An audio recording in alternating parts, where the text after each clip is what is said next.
এখানে আমাদের অনেক চ্যালেঞ্জ আছে, অনেক জায়গায় খালগুলো দখল হয়ে গেছে, বাট খালগুলো ইনশাল্লাহ আমাদেরকে জনস্বার্থে উদ্ধার করতে হবে।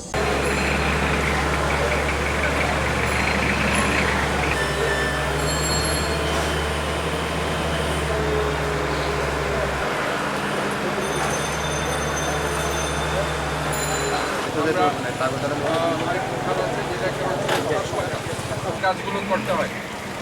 আমরা এর মধ্যে প্রায়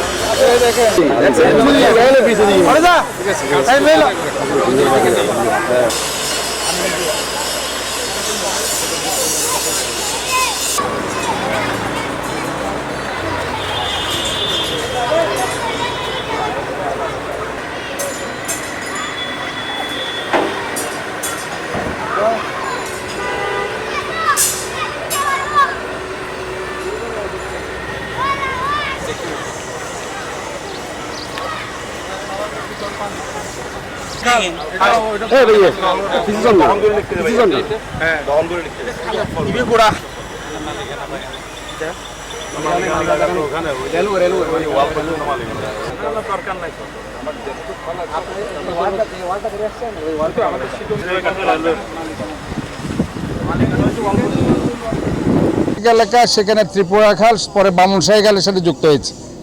কাজে এই খালটা আসলে অত্যন্ত গুরুত্বপূর্ণ খাল। আমরা যে 40টা খাল ডিপিপির মধ্যে আমরা আনছি, এই সুনিয়া খাল অন্যতম। আপাতত বর্ষাকালকে সামনে রেখে জলাবদ্ধতা নিরসনের জন্য আমাদের এই বছরের পরিক্রমায় এটা আমরা মাটি উত্তোলন করছি, ক্লিন করছি।